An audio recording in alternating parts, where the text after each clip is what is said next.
Tell us more on how you preserve Tablertown so everyone can still remember and kind of know about the town. Well, I have been saving items and oral histories my whole life.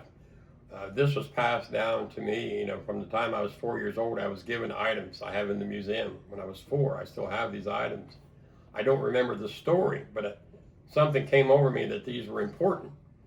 And then my uncle, Alvin Clay Adams, who Adams Hall at Ohio University is named after, when he would be on vacation, he would come here and we would go around, do family interviews, family reunions, and I followed him everywhere, and most kids want to be like their dad. I wanted to be like my Uncle Alvin, walking around with my little tape recorder, recording people, we are still learning from the writings that he's done. It was just tremendously amazing. And I don't know if you want me to talk about, we discovered a few years ago our German ancestry. They came here.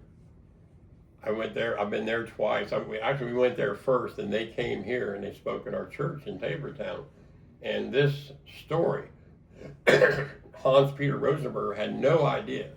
He's the town historian in Kirchheim. He had a museum on his farm, just like I had. But he had no idea his father's ancestors had left Germany and came to the Americas.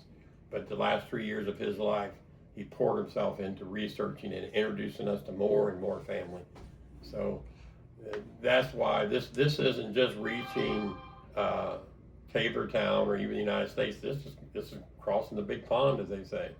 So, if I may clarify, from the time you were 4 years old, the reasoning or the story of Tablertown is primarily coming from your Uncle Alvin, and you have those gatherings with family members, and then you came up with the idea of having the museum and preserving Tablertown? It wasn't just my uncle. This story was told by people like Ted Tabler, who kept the story alive, my grandmother, Elsie Tabler Butcher.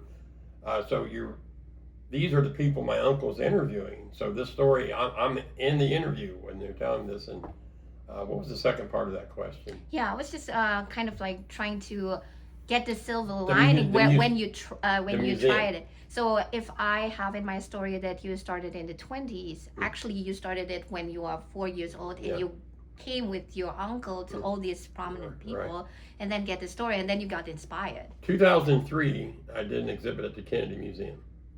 I wanted to make it a traveling show. Had no idea how to make that work, and it did not exist. And Mrs. Flowers at OU called me, had a group from Ghana, wanted to know if I could speak to them. I said, well, I've got part of the old exhibit in the building here. I'll set up a couple things. I think it was 2017. So I set up what I called an exhibit.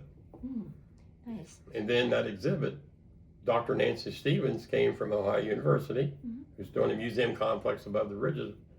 She came in and said, David, this is not an exhibit. This is a museum. And so I changed my thought. I can do this. I can do this right here. So that's how it started. So the collection process started when you were how old? 4. 4 years old. So I've started having items given to me. Something about your ancestor, not your ancestors, your relatives see in you that you are going to be the caretaker and the person to keep this story alive. So they give you oral histories. They give you items, many of the items, and then items come to you. And when you show the photo of our ancestors, behind us, this is our belief that they want their stories told.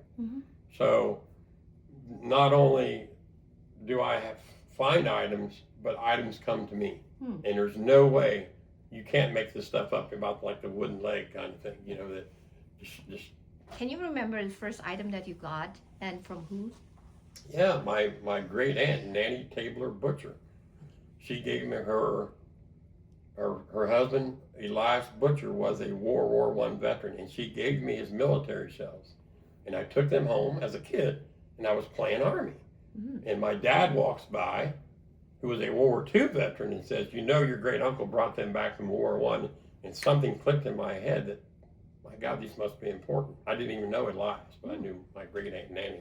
We can definitely put that Okay. in the beginning instead of you in front of the coal mine, because that would not be true, because you started at 4 years old and then you have all those people, with the names. If you have the photos of them as well, we can kind of like Yeah, make a I can reference. send you some. Okay, so I think I'm good with that.